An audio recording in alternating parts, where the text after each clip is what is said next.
મિત્રો મારી પાસે અત્યારે બ્લાઉઝ સીવેલું છે, મેં સીવી રાખ્યું છે હમણાં પ્રિન્સેસ કટ. તમે જોઈ શકશો આઈ હુકની પટ્ટી મેં નથી કરી. લગભગ મોસ્ટલી બધા આઈ હુકની પટ્ટી કર્યા પછી નીચેની જે પટ્ટી કરતા હોય આઈ હુકની પટ્ટી લગાવ્યા પછી, પણ હું એવી રીતના નથી કરતો. હું બધું રેડી કરી નાખું, આખું બ્લાઉઝ સીવી લઉં. ફિટિંગ બાકી છે ખાલી આવી રીતના કવર સિલાઈ કરીને. તો હું આઈ હુકની પટ્ટી એવી રીતના લગાવું છું કે પછી હાથથી આપણે હુક ન લગાવવા પડે અને આઈ પણ ન કરવી પડે. મારા બ્લાઉઝ સીવવાની રીતે એવી રીતના છે કે બ્લાઉઝ સિવાઈ જાય, મશીન ઉપરથી સિવાઈ ગયું એટલે પૂરું. પછી એમાં હાથ સિલાઈ કે આઈ હું કાંઈ કરવાનું જ ના આવે. સીવી નાખ્યું એટલે બસ પૂરું પ્રેસ કરીને રેડી કરી નાખવાનું. હું હાથ સિલાઈ ક્યાં રાખતો નથી, કારણ કે ઘડી ઘડી ઉકળી જાય એટલે કસ્ટમર પાછું લઈ આવે છે. આ જો મેં અત્યારે પ્રિન્સેસ કટ બ્લાઉઝ હાલ સીવ્યું છે, મતલબ એમ જ કાચું સીવીને રાખ્યું છે. ખાલી આઈ હુકની પટ્ટી ને ફિટિંગ બાકી છે, બાકી સિવાઈ ગયું છે. તો જો હવે હું તમને આમાં આઈ હુકની પટ્ટી એવી રીતના બનાવતા શીખડાવીશ કે તમારે હાથથી આઈ હુક ન લગાવવો પડે. અને હાથથી આઈ હુક લગાવ્યા પછી જ્યારે આવી રીતના પહેર્યા પછી ને આવી ખેંચાય ને તો હુક તમારા ઘણી વાર બહાર નીકળી જતા હશે. તો હું તમને આમાં એકદમ પ્રોપર સોલ્યુશન બતાવું કે આઈ હુક કેવી રીતના ડાયરેક્ટ મશીન ઉપર જ લાગી જાય, જેથી કરીને આપણે છે ને બ્લાઉઝ સિવાઈ ગયો પછી કાંઈ ઝંઝટ મારી ન રહે. સીધો સીવીને પ્રેસ કરીને રાખી દેવાનો. અત્યારે જો સિવેલો છે, એકદમ રાઉન્ડ પ્રોપર નેક છે, જો એકદમ પટ્ટીઓ પણ સરખી છે. અહીંયા હાથ સિલાઈ નથી રાખતો, હું ગળામાં પણ નથી રાખતો. ને ગળામાં હું આવી રીતના મોટી પટ્ટી કરું છું, એ પણ ચપટી વગરની. જો એક પણ ચપટી નહીં હોય ક્યાંય. ઘણા ચપટીવાળી કરતા, હું ચપટીવાળી નથી કરતો. જેમ ડાયરેક્ટ આપણે જે ગળું હોય એ માપની ફિક્સ કાપીને અંદર કરી નાખું છું આવી રીતના. એટલે ક્યાંય હું હાથ સિલાઈને એવું નથી રાખતો. આ પાછળનું ગળું છે, જો સિમ્પલ જ છે પણ એકદમ પ્રોપર ફિનિશિંગ વાળું હશે. એકદમ સિમ્પલ ગોળ ગળું છે, તમે જોઈ શકો ફિનિશિંગ. હવે હું તમને આમાં મેઇન વાત તો એ છે કે આઈ હુકની પટ્ટી લગાવતા બતાવું કે કેવી રીતના મશીન ઉપર જ આપણી આઈ હુકની પટ્ટી લાગી જાય, જેથી કરીને આપણે બ્લાઉઝ સીવ્યા પછી તમને હાથથી કામ કરવાનું રહે જ નહીં એમાં. તો ચાલો હું તમને બતાવું કે મશીન ઉપર જ આપણે કેવી રીતના આઈ હુકની પટ્ટી લાગી જાય.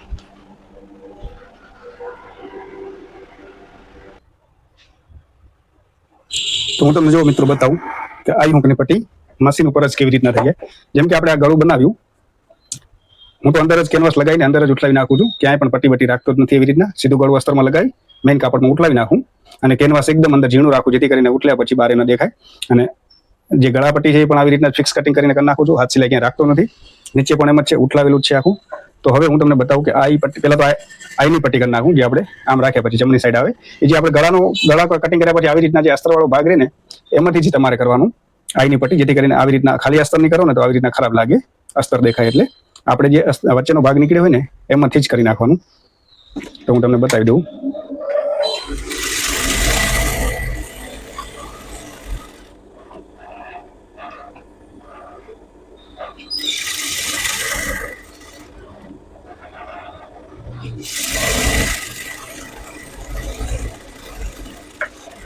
જો આ પટ્ટી ટાઈપનો થોડો મોટો ભાગ રાખી આવી રીતના સિલાઈ કરી ચારે બાજુનો વધારાનો ભાગ કાપી નાખવાનો. આવી રીતના આ ભાગ થઈ ગયો. હવે જે આપણો છે ભાગ એને આ પટ્ટી નીચે રાખી ઉપર રાખી આવી રીતના અને પેલી દાબની સિલાઈ કરી લેવાની.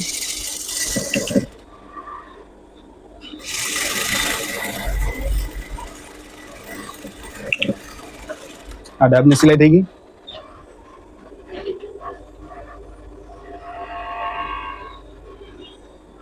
પછી વળી પટ્ટી આવી રીતના સીધી કરી પટ્ટી બાજુ જ પાછી દાબની સિલાઈ કરવાની, એટલે આ ભાગ બેસી જાય આપણો પ્રોપર. હવે આ પટ્ટીને અડધો ફોલ્ડ કરી નાખવાની આવી રીતના અને એક સિલાઈ કરી નાખવાની.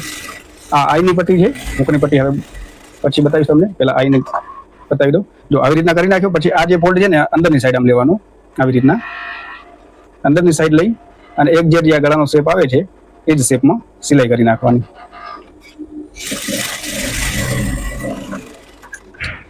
આ ઉપર થઈ ગઈ સિલાઈ સેમ ટુ સેમ. એવી જ રીતના પટ્ટી આમ સીધી રાખી અને નીચેના ભાગમાં પણ એવી રીતના સીધી સિલાઈ કરી નાખવાની. હવે આ પટ્ટી આવી રીતના હોય એને આમ ઉઠલાવી નાખવાની અંદર બહારની સાઈડ અને પોઈન્ટ કાઢી લેવાનો. સેમ નીચે પણ આવી રીતના ઉઠલાવી અને આવી રીતના પોઈન્ટ કાઢી લેવાનો.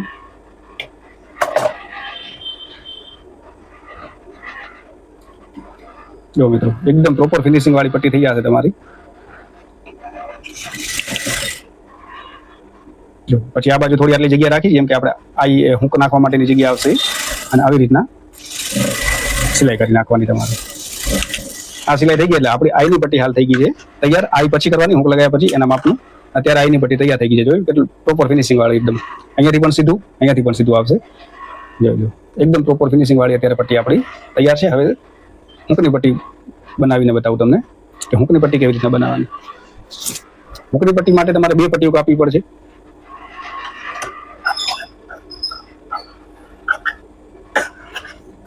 એક આવી રીતના અને એક થોડી મોટી પટ્ટી, બે પટ્ટી લગાવવાની થશે હુકમાં.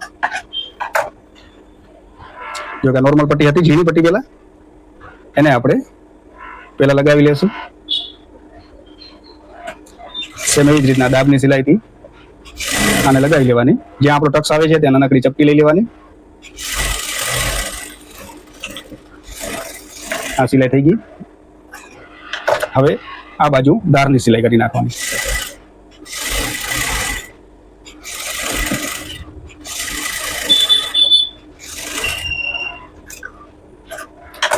હવે આટલું કામ થઈ ગયા પછી આ એક પટ્ટી, અને નોર્મલી આપણે શું કરતા હોય, એક જ પટ્ટી લગાવીને આમ અંદર વારી દેતા હોઈએ છીએ. એટલે શું છે કે હુકની પટ્ટી પછી આપણે હુક હાથેથી લગાવવા પડતા હોય, પણ આમાં ડબલ પટ્ટી આવશે ને હુક અંદરની સાઈડ આવી જશે. અત્યારે મતલબ એક મેં પટ્ટી લગાવી લીધી હમણાં. આ એક પટ્ટી થઈ ગઈ. હવે બીજી જે પટ્ટી છે મેં તમને કીધું થોડી મોટી કાપવાની, એને આટલી વારી લેવાની.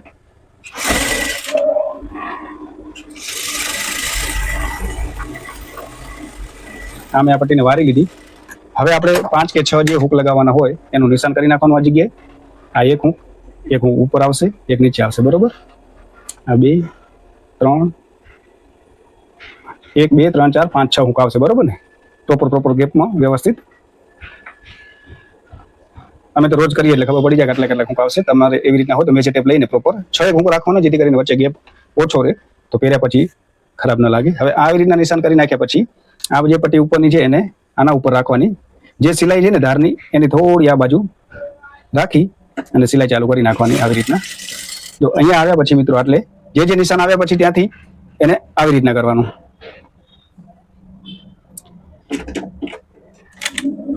અને આપણને જેટલું આપણું હુક હોય છે, આપણું જે નોર્મલી હુક હોય છે એટલી પટલી બે સિલાઈ કરવાની, અને જેટલું આ લાંબુ હુક છે એટલી આવી રીતના પટ્ટી કરવા, આટલી સિલાઈ રાખવાની, જેથી કરીને હુક એકદમ આપણે અંદર પરવું ત્યારે પ્રોપર આવી જાય. હું તમને બતાવી દઉં કરીને. જો આ એક સિલાઈ લીધી મેં, આ મશીન રિવર્સ કર્યું અને થોડું દાબ ઊંચો કરી અને જેટલો હુકનો આપણો ગેપ છે એટલો ને એટલો બીજી એવી રીતના સેમ સિલાઈ કરી નાખવાની. આ લીધું. વળી પાછું ત્યાંથી મશીન ચાલુ કર્યું આપણું, તો જ્યાં બીજું નિશાન છે ત્યાં સુધી લઈ આવવાનું. એ નિશાન આવ્યું ત્યાં આગળ આવી રીતના કરીને પછી આમ આડું કરી અને જેટલું હુક લાંબુ છે ત્યાં સુધી આવી રીતના સિલાઈ, પાછું એને જરા ઊંચું કરી અને સાઈડમાં મૂકી દેવાનું દાબ, અને બીજી સિલાઈ એવી રીતના સેમ લઈ આવવાનું. સેમ એવી જ રીતના પ્રોસેસ કરતું આવવાનું. એ બે હુક થઈ ગઈ જગ્યા. હવે આપણે ત્રીજા હુક કને પહોંચ્યા, નિશાન આવ્યું, આવી રીતના આડું કરી લેવાનું દાબને, અને જેટલું હુક લાંબુ છે ત્યાં સુધી સિલાઈ લઈ જઈ અને એને વરી મશીન આપણે રિટર્ન કરી નાખવાનું. થોડું પાછું ઉપાડી દાબને અને જરાક આગળ મૂકવાનું, જેથી કરીને અંદર હુક જાય એટલી જગ્યા બની જાય આપણી. આ ટ્રીક એટલી સરસ છે કે તમારો હુક કેદી નહીં નીકળે. બ્લાઉઝ આવી પટ્ટી ફાટી જશે પણ હુક નહીં નીકળે. આપણી એક ચપટી આવે છે તો ચપટી અહીંયા થોડી આગળ લઈ લઉં હું અહીંયા કને. હવે જેમ કે વરી પાછું ત્યાં આવી ગયા એટલે જ્યાં આવીએ ત્યાં નિશાન હોય ત્યાં આગળ આવીને આવી રીતના આડું કરી નાખવાનું, અને પછી જેટલું હુક લાંબુ છે એટલું સિલાઈ કરી દાબને ઊંચો કરી હુકની જેટલી જગ્યા છે એટલું જગ્યા કરી અને વરી સિલાઈ કરી નાખવાનું. સેમ એવી જ રીતના કરતું રહેવાનું. આ તમને ટ્રીક જો ફાવી જશે હુક લગાવવાની તો તમારું કામ એટલું ઈઝી થઈ જશે અને કસ્ટમર તમારા ખુશ થઈ જશે કે વાહ તમે કેવી રીતના સરસ હુક લગાવ્યા છે. ક્યારેય પણ હુક નહીં નીકળે આમાં, અને એટલું ફિનિશિંગ પ્રોપર દેખાશે આમાં. જો મિત્રો આવી રીતના સેમ આવી રીતના આવવાનું. જ્યાં પણ આપણું હુકનું નિશાન આવે છે ત્યાં આગળ આવી રીતના અંદર દાબ રાખી આવી રીતના ફરાવી લેવાનું. પછી જેટલું હુક લાંબુ છે એટલી સિલાઈ કરી આમ ફરી એને ઊંચું ઉપાડી અને જેટલું આપણું હુક જાય એટલો ગેપ રાખવાનો, એને સિલાઈ કરી નાખવાની. આ નીકળી ગયા આપણે બહાર. તો હું તમને એકદમ નજીકથી બતાવી દઉં કે કેવી રીતના એનો શેપ બન્યો છે. તો મિત્રો આવો શેપ બનશે. આવી રીતના ગેપ આવશે વચ્ચે, અંદર હુક જાય એવી રીતના, અને આટલું લાંબુ કે આપણે હુક જેટલા લાંબા હોય એટલો ગેપ કરી નાખવાનો. આવી રીતના સિલાઈ કરવાની, થોડો દાબ ઊંચો કરી બાજુમાં સિલાઈ કરી નાખવાની. સેમ વરી પછી જે જગ્યાએ આપણા નિશાન માર્ક આવે છે હુકના એ જગ્યાએ પેલી સિલાઈ, પછી હુક જાય એટલી જગ્યા રાખી અને વરી બીજી સિલાઈ, એમ સેમ ટુ સેમ કરતું જવાનું જેટલા આપણે હુક હોય એવી રીતના. હવે હું હુક લઈ લઉં કે એને અંદર કેવી રીતના આપણે હુકને પરોવવાના.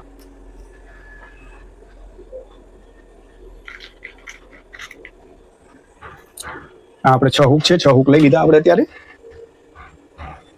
હવે હુકને છે ને આવી રીતના આમ અંદર કરી અને થોડા આમ બ્રોડ કરી નાખવાના, જેથી કરીને પેલા ખોલી નાખવાના જરાક આમ આવી રીતના પોઈન્ટ ઊંચો કરી નાખવાનો, કારણ કે ફિટિંગ આવે એટલે કંપનીમાંથી બનીને આવે ત્યારે આપણે જરાક આમ ઊંચો કરી નાખવાનો, અંદર નાખવાના છે એટલા માટે. આવી રીતના આ હુકને આવી રીતના તમે ગેપ બનાવી લીધો. હવે હું તમને હુક અંદર પરોવતો બતાવું કેવી રીતના. જેમ કે આપણી આ પટ્ટી હતી, આપણે બનાવી લીધા નિશાન, હુક જ્યાં જ્યાં લગાવવાના છે એક પટ્ટી અંદર છે. હવે આ પટ્ટીને આમ ઊંચી કરી આવી રીતના અને હુંક આવી રીતના પકડવાનું અને જે આપણે ગેપ બનાવ્યો છે એની અંદર આ હુંકને નાખી આવી રીતના આમ આ પટ્ટી ઊંચી કરવાની, એટલે જે આપણો ગેપ બનેલો છે ત્યાંથી આપણો હુંકનો પોઈન્ટ બહાર નીકળી આવશે આવી રીતના સેમ ટુ સેમ. જે પણ ગેપ બનાવેલો છે ગેપની અંદર આમ પરોવી આવી રીતના આમ દબાવી વ્યવસ્થિત, થોડું દબાવશો પ્રેસ કરશો વ્યવસ્થિત તો અહીંયાથી જે આપણે પોઈન્ટ ઉપર બનાવ્યો છે એનામાંથી આપણું હુંક બહાર નીકળી આવશે. ખાલી હુંક જ દેખાશે, બીજું કાંઈ વધારાનું નહીં દેખાય એમાં. જે મેઇન ભાગ છે સેમ એવી જ રીતના બધામાં એવી રીતના કરી લેવાનું, આવી રીતના પરોવી થોડું તાકાત લગાવવાની એટલે હુંક અહીંયાથી બહાર આવી જાય. અને ગેપ મીડિયમ જ રાખવાનું, તમારી પાસે જે હુંક હોય. હું 555 વાપરું છું કારણ કે એના હુંક પણ લાંબા આવે છે અને સરતા પણ નથી જલ્દી. જો આવી રીતના પરોવ્યું, થોડી તાકાત લગાવી પોતે બહાર નીકળી આવશે. જે ગેપ હોય એમાં આમ પૂરોવી આવી રીતના થોડી તાકાત લગાવશો એટલે અહીંયાથી આમ બહાર નીકળી આવશે. જુઓ મિત્રો, આ બધા હુંક જે મેં ગેપ બનાવ્યા હતા એમાંથી બહાર આવી ગયા છે. હવે એને આપણે આમ દબાવી લેવાના, આપણે જે ખોલ્યા હતા એવી રીતના, નહીતર આઈમાં ગયા પછી નીકળી જશે. એકદમ દબાવી લીધા. હવે એને આપણે આવી રીતના સિલાઈ કરી નાખી અને કવર કરી નાખવાનું, બંને પટ્ટી ભેગી રાખીને.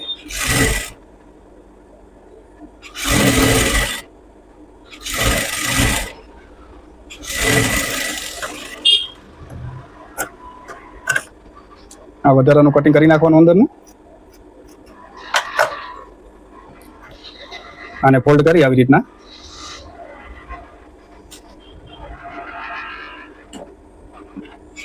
અને પરફેક્ટ આવી રીતના સિલાઈ કરી લેવાની ધાર ઉપર. આ હુંક લગાવવાની રીત એવી છે કે આ બ્લાઉઝ ફાટી જાય ને, આ હુંકની પટ્ટી ફાટી જાય ત્યાં સુધી હુંક નથી નીકળતા કે આપણે આઈને કાંઈ ના થાય, કે બીજી વાર રિપેરિંગમાં ના આવે કે હુંક નીકળી ગયું કે હુંક ઢીલું થઈ ગયું, કોઈ દિવસ પ્રોબ્લેમ જ નહીં આવે. અને ફિનિશિંગ પણ એટલું સરસ લાગશે જોવાથી પણ. કામ કરવા એક આપણું મિત્રો કામ કરીએ અને એક બીજું હોય કે આપણે એકદમ પ્રોપર ફિનિશિંગથી કામ કરીએ.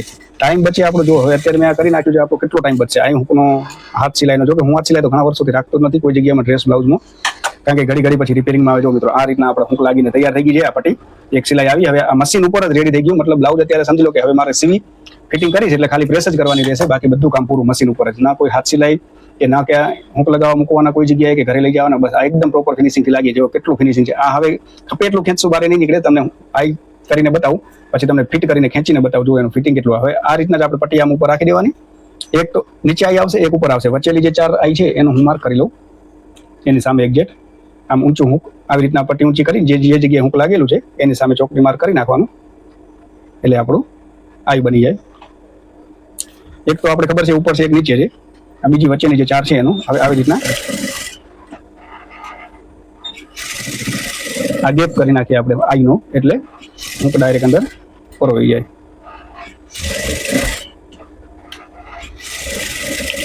આવી રીતના વી શેપ કરી નાખવાનો એટલે પ્રોપર આઈ બની જાય. આ ઘરે લઈ જવાની ઝંઝટ મારીની ઘરે લઈ જાય, હાથની આઈ હોય ઉખડી જાય, હાથના હુંક લગાવે હોય એ ઉખડી જાય. આમાં કાંઈ નહીં, બ્લાઉઝ સિવાઈ ગયું એટલે રેડી. સમજી લો અત્યારે મને સીવીને દેવાનું છે, ઇમરજન્સી વાળું બ્લાઉઝ છે. આ સવારે ચાલુ કર્યું, હમણાં 12 વાગે આપવાનું છે. અત્યારે વિચાર કરો હું સીવી નાખું પછી ક્યાંક હુંક લગાવવા મૂકવું, હુંક લગાવવામાં કલાક થાય. આ કાંઈ નહીં મગજ મારી. જો અહીંયા જ મશીન ઉપર જ ફિટિંગ થઈ ગયું એટલે થઈ ગયું પૂરું. પ્રેસ કરીને ઘરાકને દઈ દે રેડી કે તમારું બ્લાઉઝ થઈ ગયું રેડી, લઈ જાઓ. વળી આપણે આઈ હુંકમાં મૂકવું, ગાજ બટન તો ઠીક છે કરાવવા પડે, અત્યારે તો મશીનથી થઈ ગયા એટલે ઈઝી થઈ ગયું. પણ આ પણ હુંકવાળું ઘણાને મગજ મારી એ લગાવવાની ને બધી. જો આ થઈ ગઈ હવે આપણી આઈ તૈયાર. હવે હું તમને જો એનું ફિટ કરીને બતાવી દઉં કે કેટલું પ્રોપર એનું પછી ફિનિશિંગ આવે છે. જો આઈ બંધ કરી લીધી, જે આપણે માર્ક કર્યા છે એની સામે જ આપણે હુંકની સામે આઈ હશે એટલે એકદમ બંધ થઈ જશે. એનું ફિટિંગ અને ફિનિશિંગ પરફેક્ટ આવે છે. કામ કરવાનું મિત્રો એવું કરવાનું સરસ કે ગ્રાહક 2 વાર આપણી પાસે પૂછા કરે કે તમે આવી રીતના બનાવ્યું, કેવી રીતના બનાવ્યું. બીજે ક્યાંય જાય નહીં. અમુક વસ્તુ જેવી ગ્રાહકને ગમી જાવી ગમે કે ગ્રાહક લાગુ જોઈએ કે આના સિવાય આ કંઈ થશે જ નહીં આ વસ્તુ. જો આ થઈ ગયું. હવે તમે આમાં કેટલું પણ હું જોરથી ખેંચીશ, જો ફૂલ તો હુંક બારે નહીં આવે. તમે નોર્મલ જે બ્લાઉઝ બનાવતા હશો આટલું બ્લાઉઝ ખેંચાય, જ્યારે કે લેડીઝ પહેરે ત્યારે આવી રીતના ભાગ ખેંચાય એટલે તમારા હુંક સીધા બહાર નીકળી. આમાં ગમે એટલી તાકાત લગાવશો હુંક બારે નહીં આવે આવી રીતના. જો કે કેદી તૂટશે નહીં. આ એકદમ પ્રોપર ફિનિશિંગ વાળું હુંક અને આઈ લગાવવાની આ રીત છે જે મેં તમને બતાવી. આશા રાખું તમને ગમ્યો હશે વિડીયો. તો લાઈક, શેર અને સબસ્ક્રાઇબ કરી લેજો ચેનલને, જેથી કરીને હું નવું તમને શીખડાવતો રહું.